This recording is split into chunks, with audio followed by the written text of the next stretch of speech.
All right, how's everybody doing this morning? Doing good? Doing good? Everybody's awake, I hope. not yet. Getting there? Absolutely not. So, I'm gonna ask you guys a few questions. So, we're going into this period of more civilization. So we've already gone over farming. We've got into on how it's changed from how we went from Paleolithic to farming and how that built us to civilization. Eventually we'll get into more categories of civilization, like how do we categorize the civilization? Like what makes one thing a civilization? What makes one thing not a civilization? So for y'all, what do you think is a characteristic of not just an ancient civilization, but one that we have right now? Okay, people suck. I mean, do you want to elaborate on that a little bit? No? Okay, so think about it. So, okay, people suck. So could that mean conflict between nations, governmental systems that are corrupt? So if you go a little bit deeper on that, I can agree with you. Anybody else have something simple? Huh? I'm sorry? Okay, better communication. So what is elaborate on that? I'm sorry? We can read people easier? Reach. Okay, so so you would say language, and communication through writing, right? So yeah. The globe's connected right now, right? Everybody, I mean, just like the same thing with us wearing this, as far as where it may or may not have came from, the idea of connectivity, whether it's a positive thing or a negative thing, we're all globally connected. Good. Okay. Anybody else got something? What do we do every day that we don't really realize that we're doing? Go to school? No, education, right? So education is a form that we consider civilization. That's how it started. There wasn't most of the time it was just out of necessity. We learned how to hunt, we learned how to do the basic things, but since we have more food, it leaves people available where they don't have to be in the field every day. We have people that can learn and create innovation. So good. Yeah, going to school. Anybody else got anything? No? How about technology? Different forms of technology is what we consider civilization. When you're out camping, what are you in a tent, right? But once you get home, you're on a computer. So there's a difference. There's things we consider civilization and things we consider natural or primitive. So, all right. So civilization, prosperous farming villages, food supplies, and new technology leads to the rise of civilization. Let me get into this a little bit more. Villages grow in cities. Agriculture causes change. So why do you think that farming would cause an increase in population? I'm sorry? Food? Somebody said more food? Yeah. So if you have more food, can't you have more people? You can support more people. So yeah, I mean, when we're hunters and gatherers, we only could get what we could catch. So there could be weeks that we didn't eat, or months, actually. I mean, that we didn't eat much. But now we have an excess of food, which means we can have larger communities, and it's more sustainable. So yes, food. That's what makes it. Economic changes. So ancient people started building irrigation systems to increase food productions. You know how yesterday we talked about how a lot of civilizations started on rivers? So they would use these rivers and they dig canals. I don't know, do you guys know what a canal is? Have you ever seen a canal? It's basically a trench that is man-made that carries water to a location. Pretty simple. So there's that. So that increased food production because you could grow more food because you have more water to grow the food. You didn't have to rely on rain seasons or this sporadic rain that could come in deserts. You could just get it straight from a river.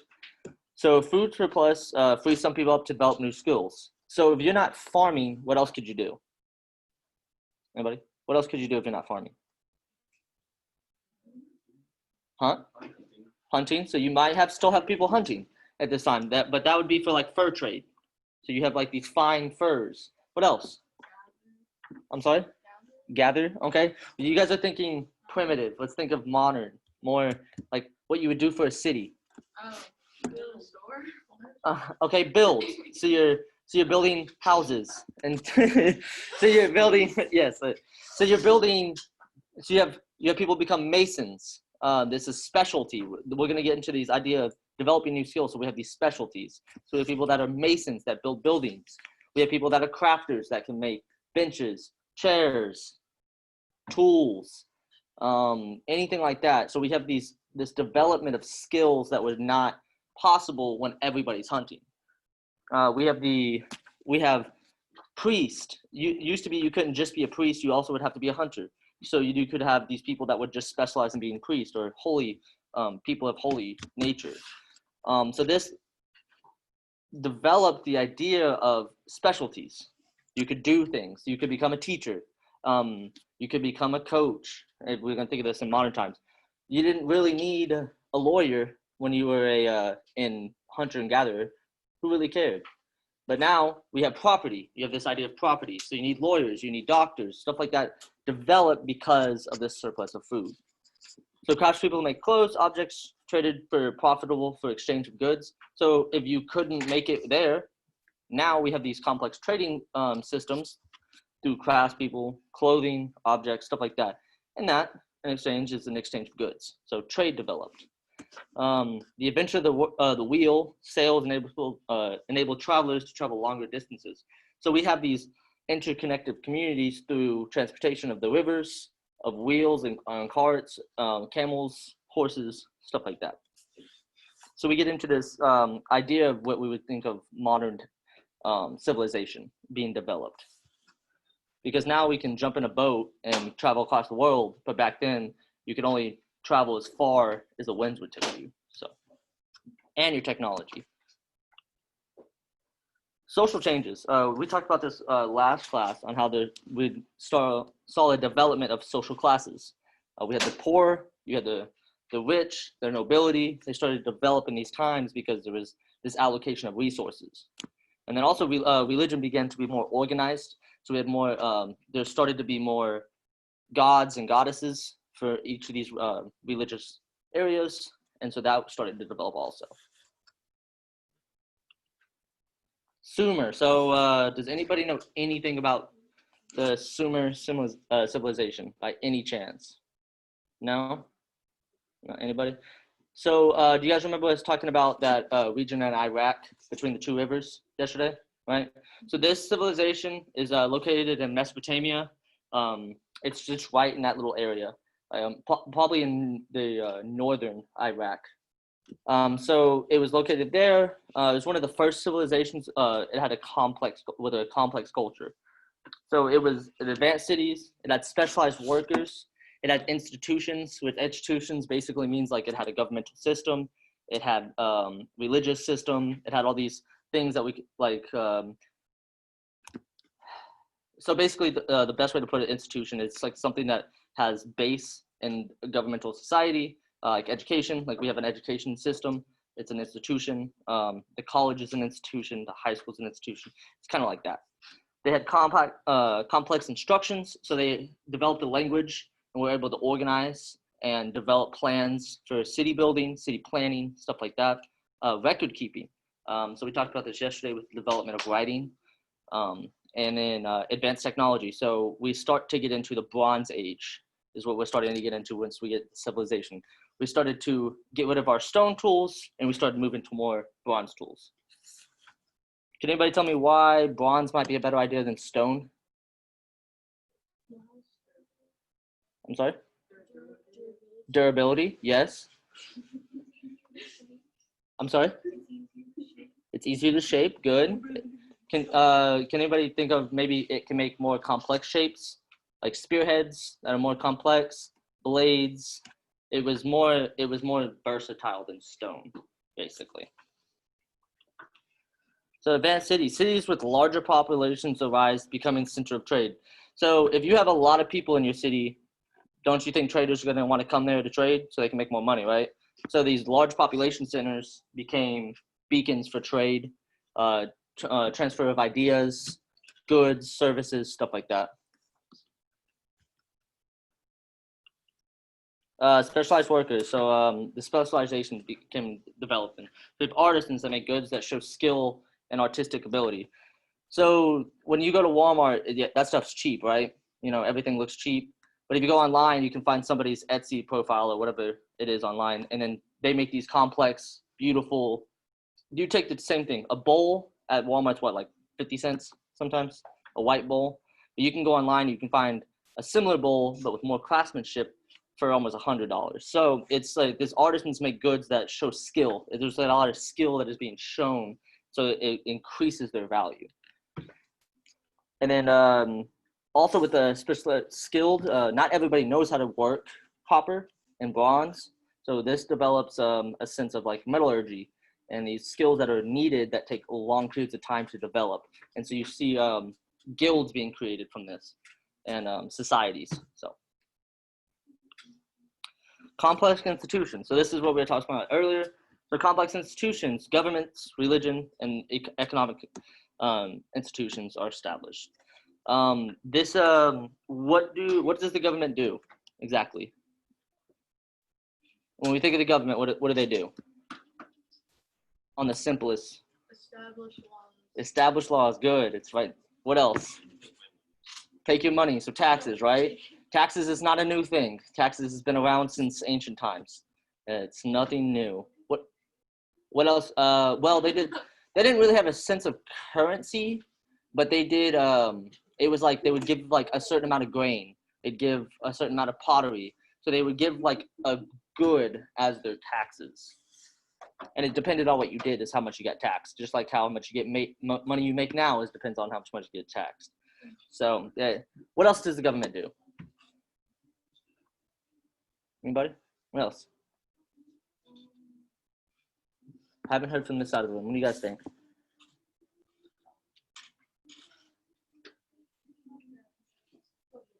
Anything? What about policing people, raising armies to defend the cities? You start to see this idea of defending yourself, and the idea of city-states start to develop because you have to protect your region. So temples became centers for religion, government, and trade.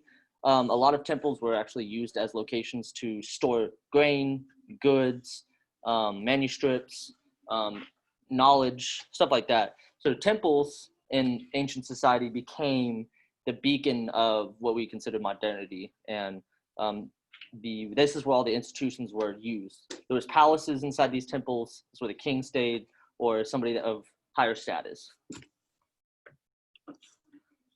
Record keeping. So we talked about the development of writing, and this simple idea of writing is called cuneiform, which is like kind of like hieroglyphics. If you guys have ever seen hieroglyphics, it's very similar, but it's very simple. It's very simple. Like you have 3 lines mean this, or 2 lines mean this. It's very simple stuff. Nothing like complex. Let me see if I can actually find an example of cuneiform.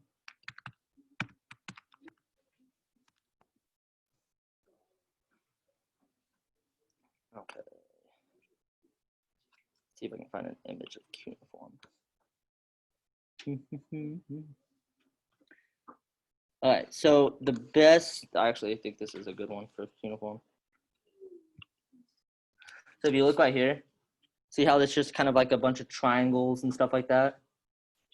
That's kind of what cuneiform looked like. And this is cuneiform from Iran, so this is kind of in that Mesopotamian era. And so you look at it, it's not very complex. It's mostly like just marks, but they have meaning. It developed that these certain amount of marks, or the way the mark looks, it has meaning. So this little piece right here could mean like a whole sentence or like an object. When we write, we have single letters that make a sound. Cuneiform meant like almost a whole. It could be a whole sentence or an object or something like that. So scribes started to be, this idea of education started to be, because you had to learn how to write, right? We're not born knowing how to write. So we have these scribes started to invent a language and writing systems to be able to calculate things, write things down, and keep track of things. And this is why this is not considered prehistory, because we finally get some type of writing, and so we have some record of these events. All right.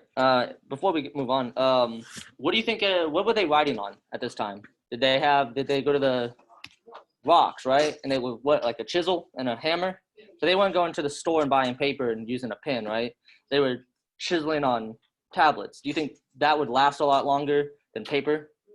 So that's why we have so much records as well, not a ton, but we have good records of these events, because the stone can last more than 1,000,000 years, easy.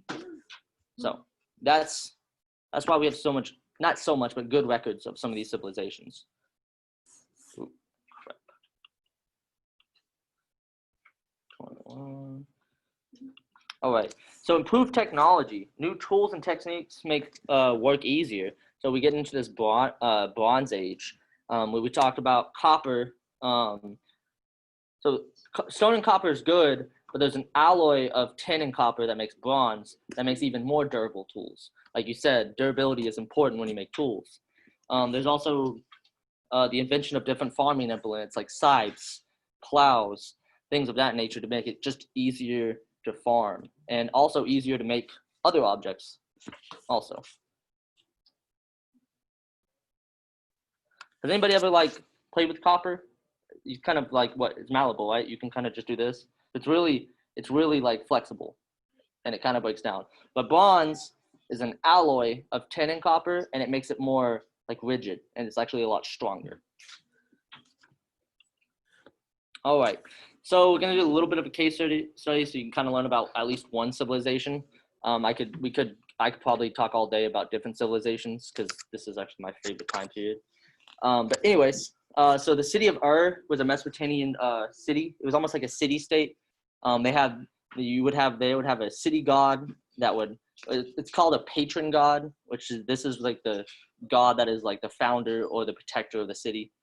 So this city of Ur flourished for about 3,000 years, and this is southern Iraq. So this is more towards the bottom part of Iraq, towards the Red Sea, towards the ocean, closer to the ocean. It had a large population. So yesterday we talked about how some of these early civilizations had 6,000 to 8,000 people. Well, Ur had a predicted population of almost 30,000. You can kind of see we had these small connected villages of 30 to 40 people. Then now we're getting up to a sustainability of almost 30,000 people living in just one city. So that's basically, what is the population of Stephenville? 20,000? With the students? About 21, depending on give or take, counting Tarleton students. Yeah, if you count Tarleton students. So if you count Tarleton students, the city of Ur is actually still bigger than Stephenville, but it would not look the same that we would think of right now. There was roads, but they weren't paved roads like we have now. They had a courthouse, but their courthouse would have been a temple. So some of these similarities, they would have had shops, they would have markets, they would have places to go eat probably. So they would have had some what we would consider modern things, but they just looked different back then. They had rulers, they had priests, priestesses, wealthy merchants, artisans, and soldiers. So a food surplus kept the economy thriving. Again, why do you think a surplus of food keeps the economy going?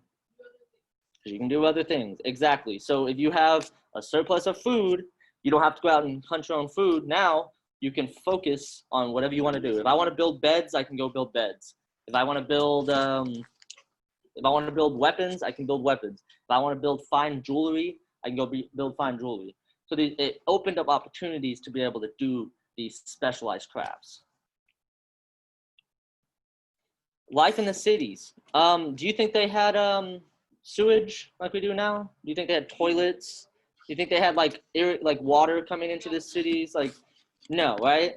So it would have been you're living in the dorms is the best way. I don't guess you guys haven't lived in a dorm yet, but it'd be like living side by side. So you're basically sharing a room about this size, but cut it into sections. and that's somebody's multiple people's homes. So they're stacked on top of each other. We're talking like apartment style stacked on top of each other. And the sanitation wasn't amazing, so disease started to spread within cities. There's many accounts of plagues, fevers, flu that ransack ancient cities because they're all stacked on top of each other with animals, with people, with rodents, all that type of stuff, feces, all that type of stuff.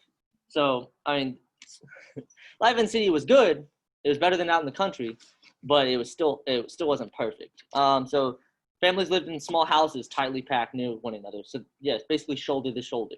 Artisans making trade goods and weapons for their army. So you had armies. So you see the advent of armies. There's a necessary need to protect your city. So they would raise armies, mostly from the countryside. A lot of military personnel came from the countryside. Some did come from inside the city.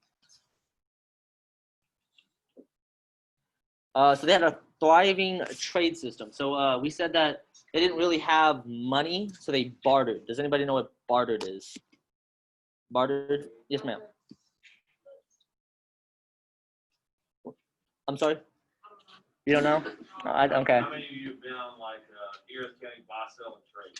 Or you looked at Facebook Marketplace? Tell me that. Your parents? Anybody been on there? Raise your hand. Let me see. Yes, exactly. Yes. Okay. So if Coach Vosberg has a cow, I want. But he has a very good looking cow, and I have all these chickens, right? So we have to reach a deal where so many chickens equals one cow. Or he's like, well, that's not enough chickens for the cow. Well, now I have to bring up another good. Well, maybe I have some copper ore that you might want that you can sell. And so we'd have to make this value came between individuals, not by money. There was no exchange of money. It was exchange of goods. So if he didn't think my chickens were that valuable, well, maybe I can go to somebody else and get a better deal. It just really depends. That's how bartering works. It's not complex. It's very complex, but it's not controlled. It's between the two individuals. You could even get so crazy as to think about the role of women back in the day there. Women today, even though they still continue to strive for more and more and more equality and freedoms and everything else, you think about the role of women back then, and you think about bartering. If a dad was going to end up giving his daughter away in a hand of marriage, most of the time it was for land, chickens, goats, a mule. So you're kind of. He'd be trading his daughter. No, that's not tricking. That was completely like he could just give his daughter away. It was completely legal. The normal deal. So when you say giving your daughter away, that's still a normal term today. Like if your daughter is getting married to someone, you're giving their hand in marriage.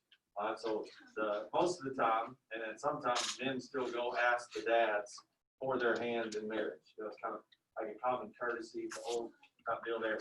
But back then, you had to give something in return for that. And generally it was animals, it was land, it was something else. And that again was a barter with the father to figure out how much the daughter was worth to him to give away. So pretty interesting on that part. They also used marriage as a way to solidify ties. So if you would give your son and their daughter would get married. Now you solidified your ties with that family. So your family unit grew and your political leanings could grow also. So marriage was used as a way to not only gain more wealth, which is crazy to me. I still think it's crazy. But also to solidify ties, to create bonds between family groups, political groups, and sometimes just other cities. During this time, these kings, these rulers would marry either their sons or daughters off to other rulers of cities to create better relations. So does anybody know what a ziggurat is? Has anybody ever seen, there's games that have them. There's different movies that talk about it. Does anybody know what a ziggurat is without reading that? It's a okay, you read that. Well, you said it after I had already read it. So yes, a ziggurat is a temple. So it would have been probably the most important building for the Mesopotamians. They're like really cool looking. They're like giant temples. They almost look like evil structures. They're really cool. The architecture they had, a lot of them are made out of just not even really brick, but mud. They would stack continuously on top. They'd have giant towers. They were usually the tallest building. They were like the city centers. So this is where stuff was carried out. This is where the religious events were carried out. Trade was also carried out in these ziggurats. Storage, different things like that. Why would you build something like that? Why would you build a ziggurat? So you pull up see if you can like Google an image of what a ziggurat's gonna look like right here, and then I want you to see kind of what it is. And there's multiple reasons why. So why would it be something that you would build that? And what does it look similar to that you guys can associate things with? Yeah, pyramid, right? So based upon your knowledge of kind of the idea of pyramid, what were some of the reasons why they built pyramids? Okay, so a tomb, a resting tomb, it's like a gigantic monument, kind of like we still have today when we have headstones that go in there. Okay, what else? Important belongings. All right, so if it's important things, kind of go on the idea with the pyramid again. What else? What are they building? Are they building up or are they building out? Up. Up. Why would they build up? Get closer. Wasn't it to get closer to like God or something? Yeah, you're building higher up to the praises, to everything else is there. Last thing on this one, okay? Most of the land that was there, they built it up for another reason, so that way I could see things. You think about the Eiffel Tower, you think about skyscrapers in the United States. What do they symbolize? What does that skyscraper symbolize for a town? Why do we have a water tower in Stephenville, and on the water tower our name is printed across it? Because that is one of the highest points in the town, right? Like you can see the water. Can see. Yeah. So everybody's like, look at me. This is a famous town. This is a thriving civilization. Right? Most people, whenever they build stuff now, they try to build it bigger than the next city, bigger than the next city. So then that way they're on display of how powerful their city is. So everybody sees it from miles and miles and miles around. It's like a landmark for them to come to your town. So it's like a beacon. Like this is like a beacon of power. This is like a beacon of wealth. It shows that the city is thriving and doing well. And so it's as he said, it brings people there. You can start, and it's also a symbol of power. If you can, and wealth. If you can build something that means you have a lot of surplus wealth to be able to pay people to build something like this. Because these weren't cheap by any means. Are there still any standing? Yeah, that one's still actually standing. The one that's the ziggurat of Ur, it's still standing in Iraq. It's just kind of some of them are a little destroyed, but yeah, some of these ancient like buildings are still preserved because they're made of solid stone, and so they can last millennia. So a lot of there's multiple ziggurats that are still standing, just like how the pyramids are still standing. So. That's it. That's really it on that one. You guys want to know something interesting?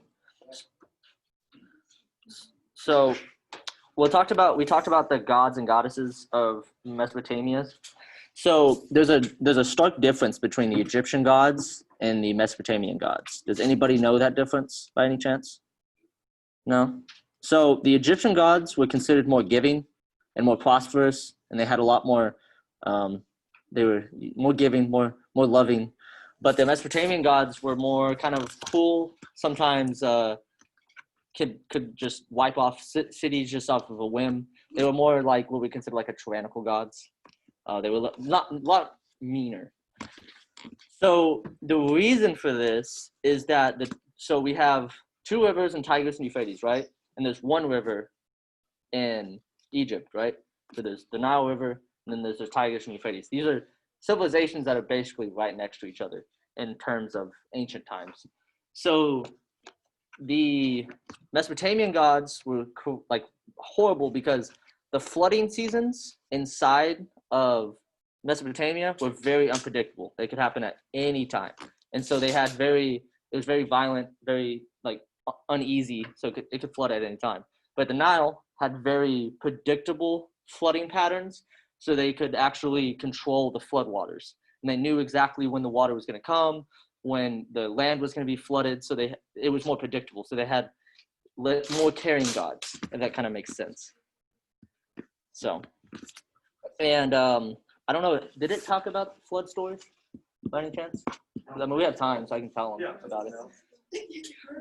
So a little bit more information. I most of you probably have heard of the Great Flood from biblical writings, right? No? Yeah. Okay. If you haven't, it's fine. Like Noah's Ark, stuff like that. Yes. So everybody's heard of. I would think that most people have heard of some type of flood story, right? So it comes to through research of different religious texts, different civilizations' origin stories. There seems to be a across the board consensus that there might have been, scientifically speaking, an actual flood across the world in some way or another. And a lot of scientists and archaeologists believe this is because most civilizations were founded on rivers, and all rivers flood. And so there kind of seems to be this consensus that there could have been a worldwide flood due to melting ice from the end of the ice age, glaciers, comets. Huh? I didn't say anything. Oh, I thought somebody said something. She was talking about the ice. The sloth. Yeah, so there actually comes to this idea that there. Yes, there was a sloth that caused the floods. It was actually Sid the sloth. With his big eyes. Yeah, I mean most temple. I mean there was definitely traps. There was also curses. They'd actually make curses. Those are real? Yeah. Well, I mean, I wouldn't. I mean, do you? It depends on if you believe in curses and all that type of stuff. But I just saw this thing yesterday. It was like they got no, she asked if there was curses. money. The pyramid. Yes, they got them out. Oh, I thought you said money. So we kind of see this interconnectedness between different cultures and different civilizations.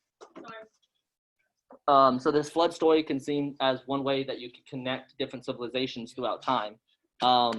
The founding of China, the ancient China, is actually like a story of controlling rivers and land through canals. And the first ruler of China was destined by the gods to control the Yellow River. And so it's like kind of this long origin story, which is really cool. I'd suggest like going looking up different origin stories of different civilizations because they're kind of fun to listen to. So that is all for today. You guys do have another quiz. Yes. Yeah. You need them to bump your grades up from your other quizzes that you need to pay attention to. You need to make sure you're actually trying on the quizzes because they're already in the grade book, and some people didn't seem like they were taking it seriously. You have all the time in the world to take it. You have all the resources to take it. You can ask me and Mr. Vosberg questions. There's a lot of, you can ask questions. It's not that. Got our first test grade tomorrow. Gonna go down. Don't worry. It's an opinion-based question. So as long as you can support it with concrete facts, you are correct either way. And we're gonna kind of guide you through our first test. It's not gonna be like a normal, hand you a piece of paper, ABCD test.